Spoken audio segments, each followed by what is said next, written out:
తాకట్లో ఉన్న మీ బంగారాన్ని విడిపించి ఆ రోజు ఆన్లైన్ రేటుకి కొంటాం. Sharma gold company. నమస్కారం, వెల్కమ్ టు సుమన్ టీవీ. నేను గీతాంజలి. ప్రస్తుతం మనతో పాటు భారతీ శంకరపీఠం వ్యవస్థాపకులు, ప్రముఖ ఆధ్యాత్మికవేత్త, బ్రహ్మశ్రీ అన్నవరపు తిరుపతి మూర్తి అవధాని గురువు గారు ఉన్నారు. వారితో మాట్లాడదాం. గురుగారు నమస్కారం అండి. ఓం శ్రీ మహాగణాధిపతయే నమః. గురుగారు, మార్చి 29 ఫాల్గుణ అమావాస్య, షష్టగ్రహ కూటమి.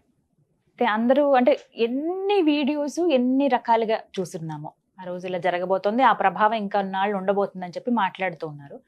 వీటన్నిటి నుంచి బయటపడాలంటే అసలు ఏం చేయాలి? ఒకటి ప్రత్యేకించి ఆ రోజున నియమంగా అమావాస్య కాబట్టి ఈ విధంగా ఉండండి అంటూ ఏమైనా ప్రత్యేకంగా నియమాలు ఉన్నాయా? ఉంటే గనక వివరించు.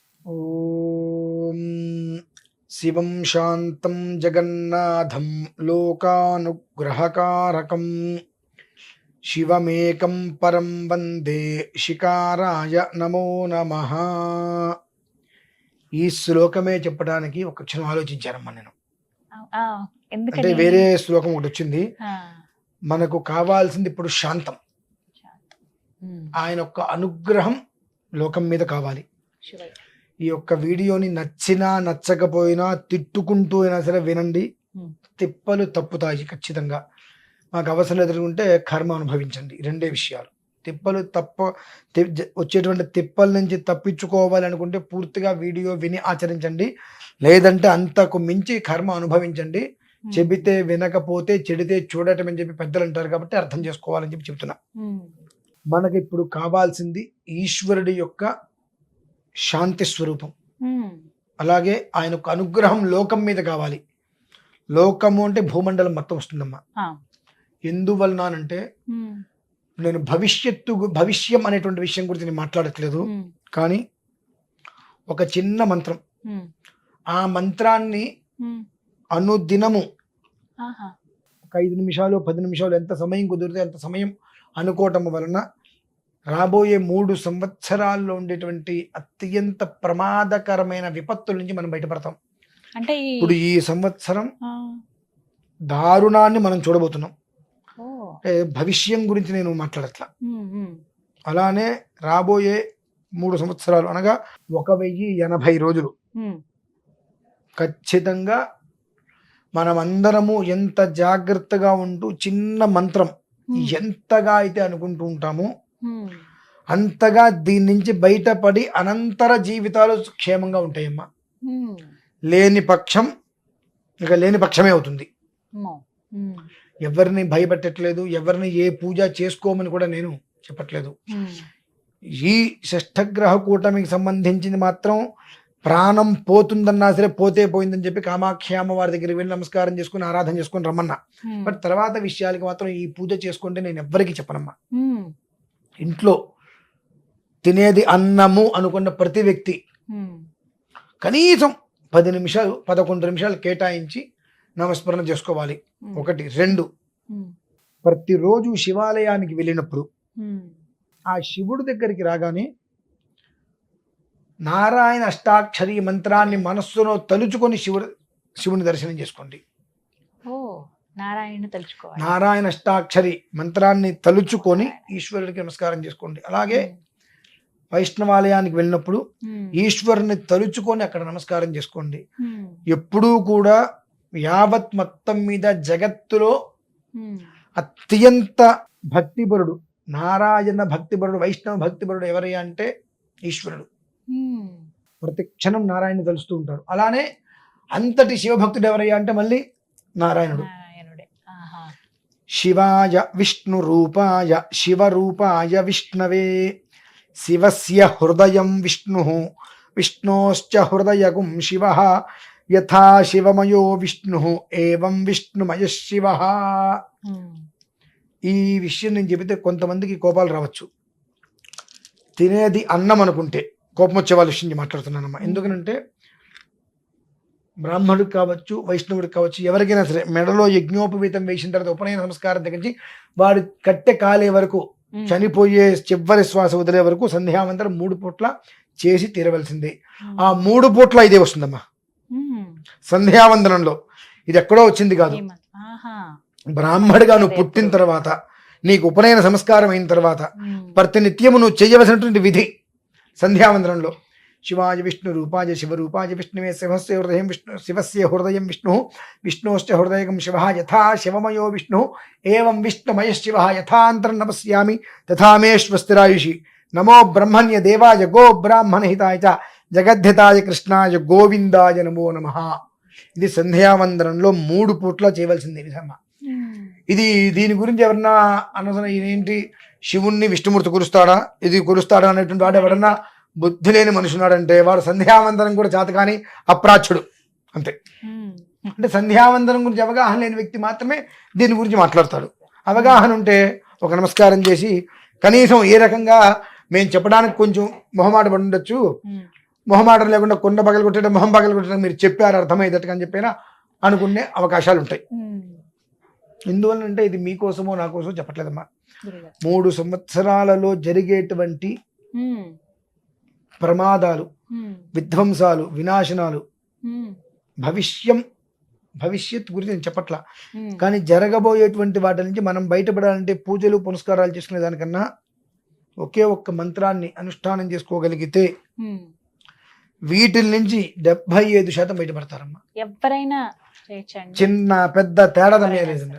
ప్రతి ఒక్కరూ శుభ్రంగా ఆ మంత్రాన్ని అనుష్ఠానం చేసుకోగలగాలి. ఎందుకంటే అమ్మా కాశీకి అధిపతి శివుడైనప్పటికీ కూడా అధికారి విష్ణుమూర్తమ్మ. మా లాంటి వాళ్ళందరూ కూడా మార్గశిర మాసంలో కాశీకి వెళ్తారు. మార్గశిర మాసంలో కాశీకి వెళ్ళి అభిషేకం చేస్తే ఈశ్వరుడు సంతోషపడతాడు. కార్తీక మాసంలో అభిషేకం చేస్తే ఆయన సంతోషపడతాడు. ఇవి చాలా ఉన్నాయి మా, ఇవి తెలియదు బయటికి చాలా మందికి. ఈశ్వరుడు విష్ణుమూర్తి కోసం ధ్యానం చేశాడమ్మా కాశీలో. నారాయణుడు ప్రత్యక్షమయ్యాడు. నాకు ఒక వరం ఇస్తావని అడిగాడు శివుడు.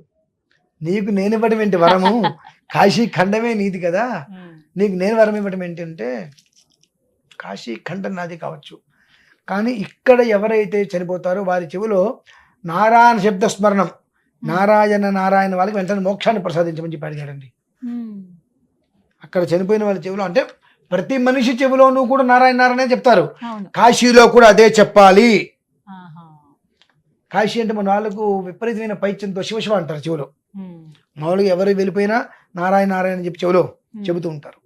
కాశీలో కూడా చనిపోయిన వాళ్ళ చెవిలో అదే చెప్పాలి, అప్పుడు వాళ్ళకి మోక్షాన్ని చెప్పి కోరుకుంటారమ్మా. మరి వాళ్ళిద్దరు ఇంత సఖ్యతతో ఉన్నారు, మనకెందుకు అంత కర్మ అసలు? ఇంకొకటి, ఎప్పుడూ కూడా మనకు గురువు ఈశ్వరుడిగా భావించినప్పుడు విష్ణుమూర్తిని మనం ద్వేషించకూడదండి. శివుడు మనకు గురువు అనుకుంటే విష్ణుమూర్తిని మనం ద్వేషించామా గురుశాపానికి గురుశాపం మనకు ఖచ్చితంగా తగులుతుంది, సందేహమే లేదు.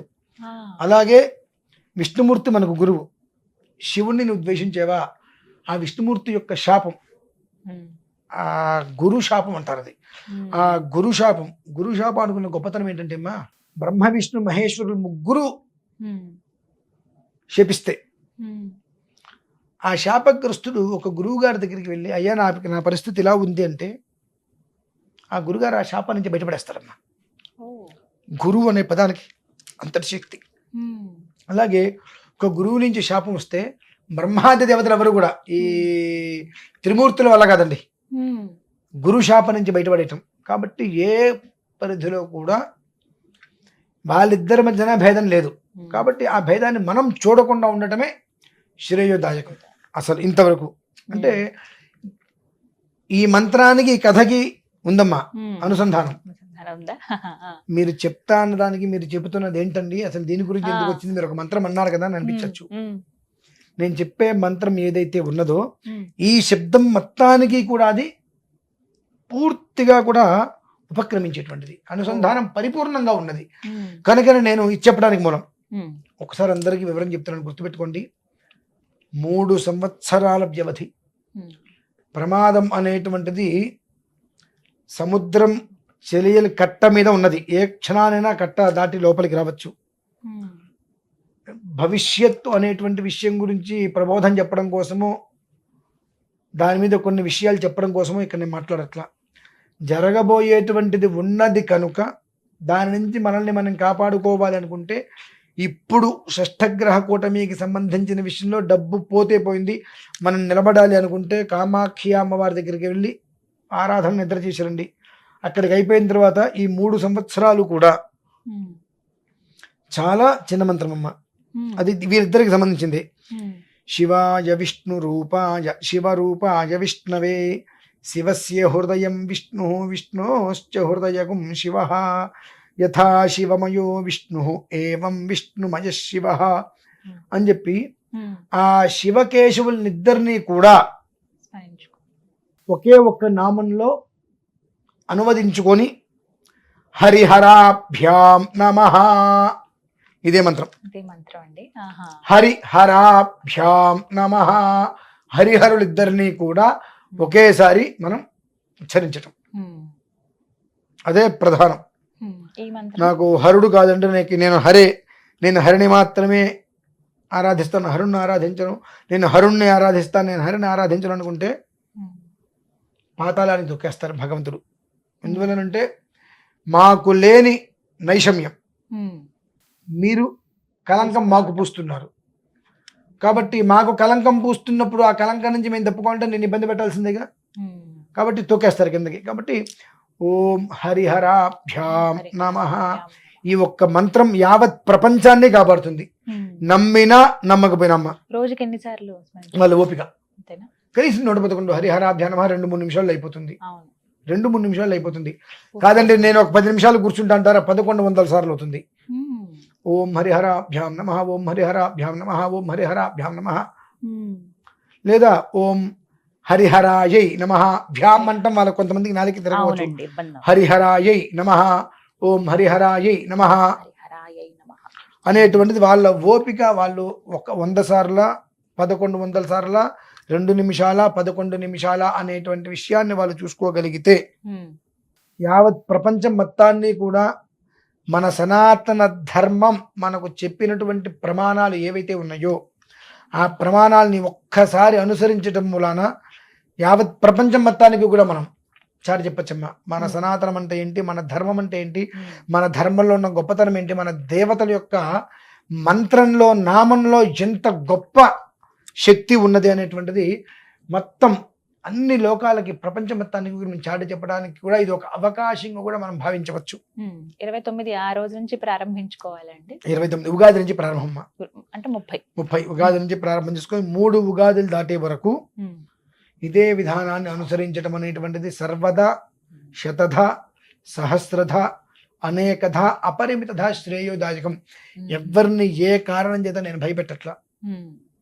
బాగుపడండి, బ్రతకండి, బ్రతికించండి, బ్రతుకు నిలబెట్టుకోండి. డబ్బు ఖర్చు కాకుండా ఒక రోజుకి 11 నిమిషాలు మనది కాదు అనుకొని శరీర శ్రమని ఖర్చు పెట్టి రూపాయి ఆదా చేసుకొని నిలబడండి అని మాత్రం నేను గట్టిగా చెప్పగలుగుతున్నాను. అంతకు మించి అయితే నేను ఇంకా వివరంగా దీని గురించి చెప్పడం కూడా చాలా సులువైన మంత్రం, అందరికీ రాదగింది.